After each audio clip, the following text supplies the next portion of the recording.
have a Charlotte Tilbury ranking video for you today. I recently acquired every single quad that Charlotte Tilbury has ever released, so I'm going to put up a few ranking videos for the bottom tier, the middle tier, and the high tier. This video is going to be the bottom tier. We have 8 quads in the bottom tier, and we're going to start with palette number 8 that is on the very bottom. That is going to be the Charlotte Tilbury Legendary Muse palette. Here are the colors. As you can see, this has a bunch of light golds and light champagnes. You can't really get definition from using this palette alone, especially if your skin tone is similar to mine. So this palette's on the bottom in number 8.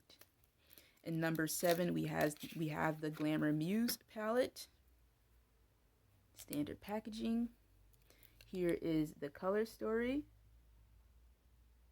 This color story wouldn't be that bad if this purple pop shade was not the worst pop shade that Charlotte Tilbury has ever released. It does not really come off purple. You have to dig. Use glitter glue, spray it, like whatever you can think of to make this purple show up, you have to do for this palette. And for 53 bucks, I don't want to have to go into that much effort, so it's on the bottom.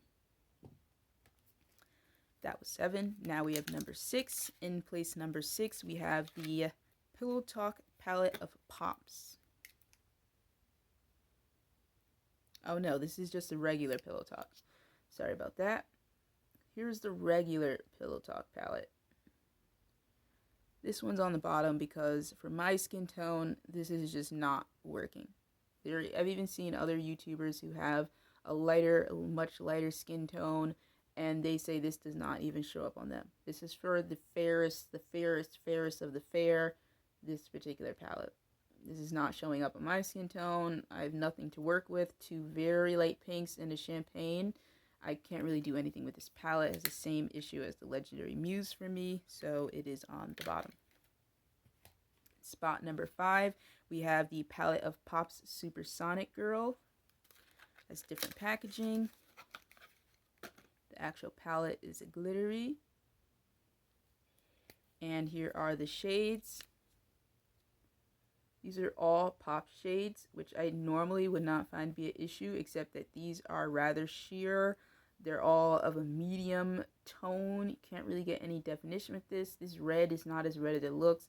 This orange is not as orange as it looks. These basically all give just a wash of color, and you can't use this all together as a quad. Now, it may not have been designed to be used all together as a quad, but that's how I bought it. That's how it's packaged, and her later releases are advertised to use as a single eye look, and this one cannot be. That was number 5.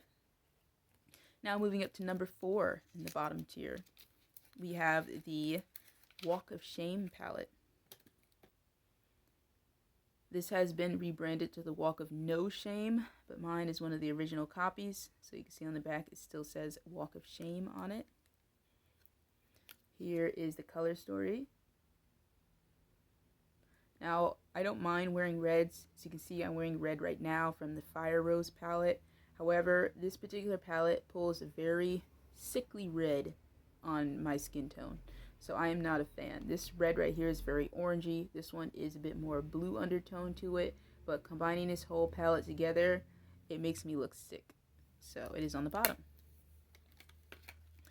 In spot number 3 in the lower tier, we have the Pillow Talk palette of pops. So here is the pop one. So you can see all shimmery shades. They're very sheer. It's hard to make a defined look with this palette, but it's not as bad as the other Pillow Talk palette where the shades just are bad. But here, this one, at least with the shimmers, it will show up better. That was spot number 3. Spot number 2, we have the Sophisticate palette. Took me a while to get this one because I'm not a fan of the color story. You have these cool toned matte colors. This dark brown here is actually not a matte, not a true matte. If you swatch it and put it in your eye, it will look like a matte. But if you look really closely in the pan, it has tiny shimmers in it. So this is definitely more of a satin. You can make an eye look with this on brown skin, except it will come off as cool toned.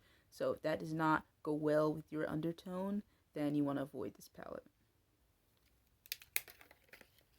Now in spot number 1 in the lowest tier, so it is not as bad as spot number 8.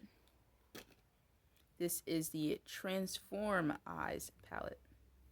The packaging is actually different, so let me show you that too. And the color story looks like this. You have a champagne, a gold, and then 2 mattes. As I said before, I'm not a fan of mattes, so this particular palette, it was really tricky for me to come up with something, and it was not as fun to use as some of the other palettes that she has. So that was palette number 1. We've now gone through palette 8 to 1 of the low tier. I do have to segment this up for YouTube because I'm recording it right off my phone, and it did not let me do all of her palettes at once.